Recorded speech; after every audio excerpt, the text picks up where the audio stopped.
चंद रोज से social media पर कुछ वीडियोस वायरल हैं। बहन भाइयों ने आपस में शादी कर ली। हम तो बचपन में तो एक दूसरे को जानते भी नहीं थे। आपकी वालदा को कहा कि इनके वालिद साहब से शादी कर ली।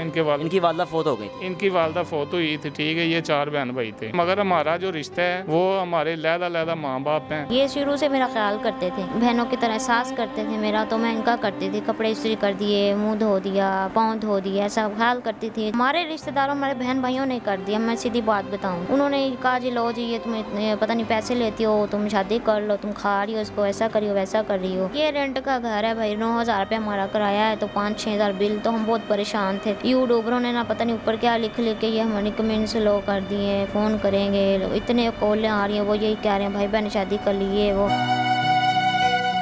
बिस्मिल्लाहिर्रहमानिर्रहीम, अस्सलाम वालेकुम। आप देख रहे हैं मेरा पाकिस्तान और मैं हूं आपका आरिस भट्टी। चंद रोज से सोशल मीडिया पर कुछ वीडियोस वायरल हैं जिसमें देखा जा रहा है कि शायद बहन भाइयों ने आपस में शादी कर ली। इस तमाम तर में हकीकत है क्या वाकई बहन भाइयों ने शादी की है? मेरे साथ ग़ुलाम फ़रीद साहब और इनकी मिसिज़ मौजूद हैं। ग़ुलाम फ़रीद साहब 1-1.5 साल की उम्र में पोलियो का शिकार हुए, जिस वजह से ये माजूर हो गए। इस हालत में किरण साहिबा ने इनके साथ शादी की, लेकिन वीडियोस में और थंबनेल्स में ये लगाया गया कि बहन भाइयों ने शादी कर ली। क्या ये वाकई बहन भाई हैं? इनका असल में रिश्ता है क्या? इनकी ज़बानी जानते हैं। अस्सलाम वालेकुम। जी वालेकुम अस्सलाम। ग़ुलाम साहब, आपकी उम्र कितनी है? सर मेरी तकरीबन 34-35 साल है। 34-35 साल है। बहन जी आपकी उम्र कितनी है? 26-27 साल। 26-27 साल। सर आपका रिश्ता हुआ कैसे, किसने करवाया था? सर असल में बात ये है कि हम तो बचपन में तो एक दूसरे को जानते भी नहीं थे, ठीक है। हुआ यूँ कि हम 3 भाई हैं, तीनों डिसेबल हैं। मेरे 2 भाई मुझसे छोटे हैं जो, वो भी डिसेबल हैं, ठीक है। इसी वजह से हमारी अम्मी को तलाक हो गई कि बच्चे डिसेबल पैदा कर रही है। जो भी बच्चा होता है वो डिसेबल हो जाता है, जो भी बच्चा होता है वो डिसेबल हो जाता है। इसमें ना तो हमारी अम्मी का कोई गुनाह था, ना ही हमारा गुनाह था कि हम डिसेबल होएं। सही बात, ठीक है। तो मेरी अम्मी को जैसे डिवोर्स हो गई, कुछ 3-4 साल बाद इनकी वालदा जो थी वो फौत हुई थी, ठीक है। तो अच्छा। किसी रिश्तेदार वगैरह ने बताया कि वो इसके 4 बच्चे हैं, तो आप इनसे शादी कर लें। आपकी वालदा को कहा कि इनके वालिद साहब से शादी कर हाँ, लें। इनकी वालदा फौत हो गई थी। इनकी वालदा फौत हुई थी, ठीक है। ये 4 बहन भाई थे। अच्छा, ठीक है। तो मेरी जब वालदा की शादी हुई तब हम इनको जानने लगे हैं। अच्छा। कि ये कौन है, कहाँ रहते हैं, किस तरह ये गुज़र बसर कर रहे थे, ठीक है। मेरी वालदा ने इनको सहारा दे दिया, ठीक है। यानी कि इनकी स्टेली माँ होगी मेरी वालदा, इनके बाप से शादी होगी उनकी।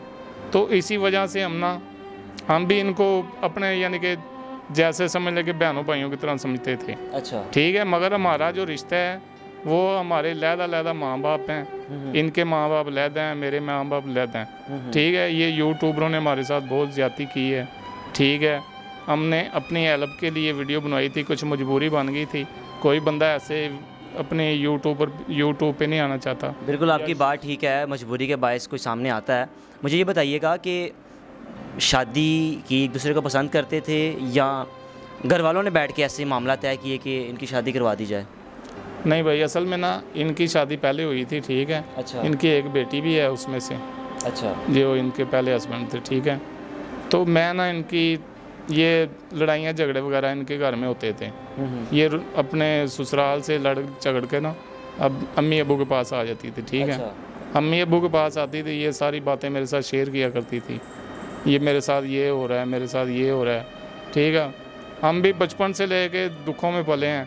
ना सर पे माँ का साया रहा है, ना बाप का साया हमारे ऊपर रहा है। तो हम भी धक्के वगैरह खा के पले हैं, ठीक है।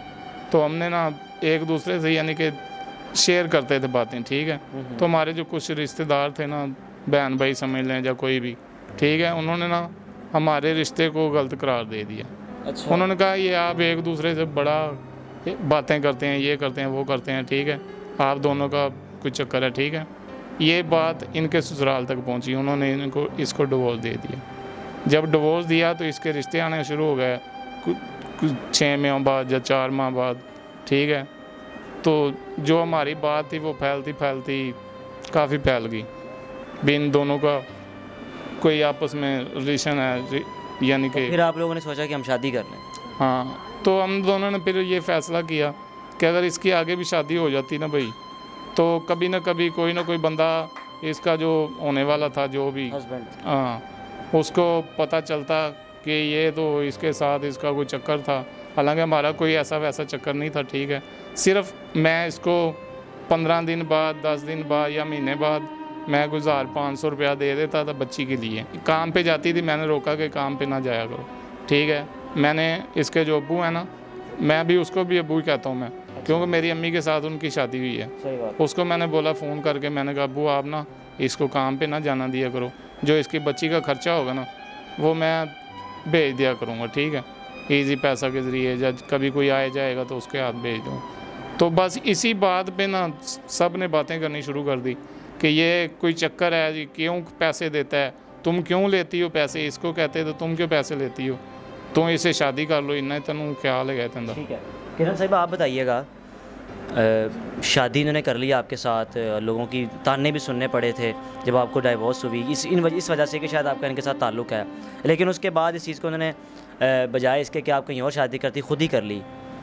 किस तरह एकदम आपको संभाला इन्होंने, ख़ुद भी कुदरती तौर पर शादी के 1.5 साल बाद वो पोलियो के शिकार हो गए, किस तरह ज़िंदगी को लेकर चल रहे हैं ये? जी भाई, अल्लाह का शुक्र है हमारी ज़िंदगी अच्छी चल रही है, लेकिन अल्लाह का इसमें रज़ा होगी, ठीक है।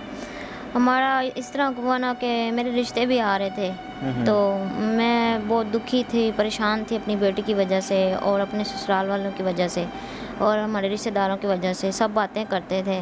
तो मैंने यही सोचा, मैंने फ़ैसला किया कि अगर मेरी कहीं शादी होगी तो लोग फिर भी मेरे जो ससुराल बनेंगे वो बातें करेंगे, तो मेरी बच्ची कभी नहीं समझेंगे। ये शुरू से मेरा ख्याल करते थे। अच्छा। मतलब बहनों की तरह एहसास करते थे मेरा, तो मैं इनका करती थी, कपड़े इस्त्री कर दिए, मुँह धो दिया, ऐसे पाँव धो दिया, ऐसा ख्याल करती थी।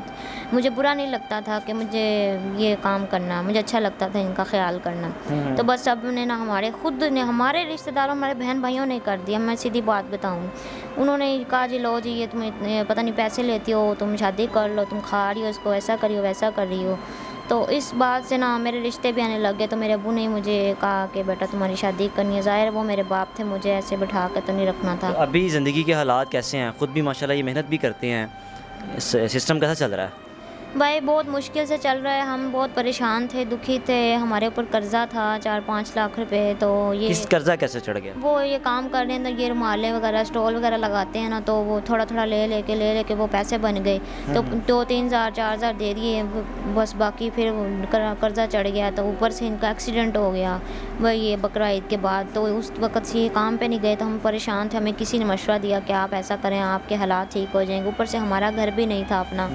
तो ये अपना घर है या रेंट पे है? ये रेंट का घर है भाई, 9,000 रुपये हमारा किराया है, तो 5-6 हज़ार बिल। तो हम बहुत परेशान थे, तो हमने यही सोचा कि चलो हमारा एक इंटरव्यू देने से हमारे हालात ठीक हो जाएंगे। लेकिन ये तो हमें काम बहुत ही उल्टा पड़ गया। ये यूट्यूबरों ने ना पता नहीं ऊपर क्या लिख के ये हमारी कमेंट्स लो कर दिए, फ़ोन करेंगे, इतने कॉलें आ रही हैं, वो यही कह रहे हैं भाई बहन शादी कर ली, ये वो। हमारा तो कुछ ना बना, बस थोड़े बहुत लोगों ने हमारी हेल्प की है, तो हमारा लाख रुपए हमारा उतर गया। तो हम बहुत परेशान। ये जैसे ही वीडियो इन्होंने वायरल कर दी, ज़्यादा बननी। सैयद बासत अली भाई ने हमारी वीडियो बनाई थी, उनकी हमारे कोई प्रॉब्लम नहीं हुई थी। तो जैसे ये दूसरे यूट्यूबर आए ना, उन्होंने हमारा बेड़ा गर्क कर दिया, वीडियो बनाई। तो बिल्कुल जी, आपने इस कपल की कहानी जानी कि इनका असल में रिश्ता है क्या, और खुदा के लिए आप इनको बुरा भला ना कहें। इनका रिश्ता जो है इन्होंने मशवरा वगैरह करके, सर मशवरा वगैरह करके सबको बता के इजाज़त लेके। बिल्कुल सर, बिल्कुल बिल्कुल ठीक है जी। और परेशान थे, इसमें मजबूरी के बायस मीडिया पर आए, और अल्हम्दुलिल्लाह अब इनकी परेशानी दिन ब दिन कम भी होती जा रही है, लोग हेल्प भी कर रहे हैं। लेकिन गुजारिश ये है कि किसी की मजबूरी का इतना फ़ायदा ना उठाया जाए कि उसके लिए जीना मुश्किल कर दिया जाए। अपने मेज़बान को इजाज़त दीजिए, अल्लाह हाफ़िज़।